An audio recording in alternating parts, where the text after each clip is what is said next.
So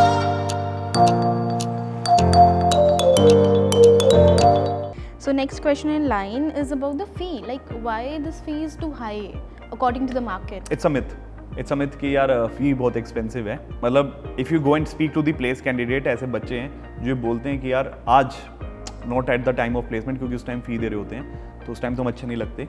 but लेकिन there is a certain period of time जब after 3 years और 5 years they have spent in the market, तो उस time का amount उनको पता है कि अगर उन्होंने उस टाइम पे एनडीएस ज्वाइन नहीं किया होता, उनको मैंने राइट प्रोफाइल राइट टाइम पे नहीं दी होती, तो there must be struggling somewhere, और बहुत छोटे अमाउंट में स्ट्रगल कर रहे होते हैं. ऐसे मैं इतने एग्जांपल दे सकता हूँ, इतने लोगों के एग्जांपल दे सकता हूँ. अब बात आती है कि चलो मार्केट से कंपेयर करते हैं.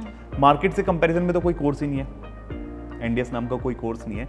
तो जो मैं चार्ज करता हूँ उसको अपने एक्सपीरियंस के चार्ज करता हूँ. हाँ, मैं एक चीज़ कह सकता हूँ कि अभी कुछ केसेस आ रहे हैं कि हमारे ही कुछ ट्रेनर्स और हमारे ही कुछ एक्स एम्प्लॉयज़ इस कॉन्सेप्ट को लेके अपना काम स्टार्ट कर रहे हैं. अभी रिसेंटली मैंने कुछ केस भी रजिस्टर किए हैं.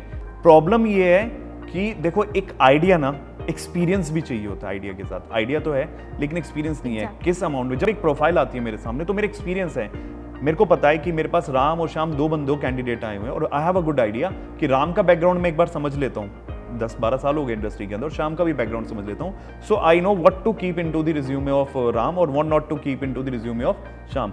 तो I know it very well. तो उनकी प्लेसमेंट में इजी हो जाता है, तो किसी को भी हार्म नहीं हो रहा है, उन दोनों का फ्यूचर सक्सेसफुल बन सकता है मेरे एक्सपीरियंस के थ्रू. और यहाँ पे क्या कर रहे हैं कुछ लोग, इस आइडिया को कॉपी करने की कोशिश कर रहे हैं लेसर प्राइस में.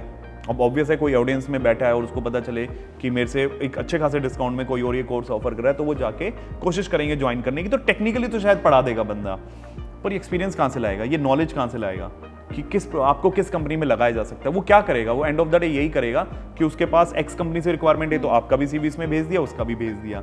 वो फिल्ट्रेशन नहीं कर सकता, ना ही उसके पास एक्सपोजर है. Impossible is nothing. अगर जेनरसली करना होगा तो कोई स्टार्ट करेगा, अपने तरीके से स्टार्ट करेगा, एनडीएस कॉपी करने की जरूरत नहीं पड़ेगी, अपना कोई प्रोग्राम बनाएगा. हमारे अलावा जो ऑप्शंस आते हैं वो सीसीआई के आते हैं. अगर मैं उससे भी कंपैरिजन बता दूं तो यार एक सीसीआई की फीस कहीं भी नॉर्मली आपको 1 से 1.5 लाख रुपए मिलेगी.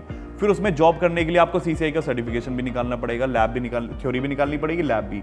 तो टोटल कॉस्टिंग 1 से 1.5 लाख रुपए आपकी फी चली गई. उसके बाद थ्योरी का एग्जाम है कुछ 30,000 रुपए, 30,000 अप्रोक्सीमेटली. देन उसकी लैब 1.5 लाख की, तो कुछ 3 लाख रुपए के आसपास आपका खर्च होता है. अब उस 3 लाख में आपको 4 लाख की सैलरी की गारंटी मिलती है.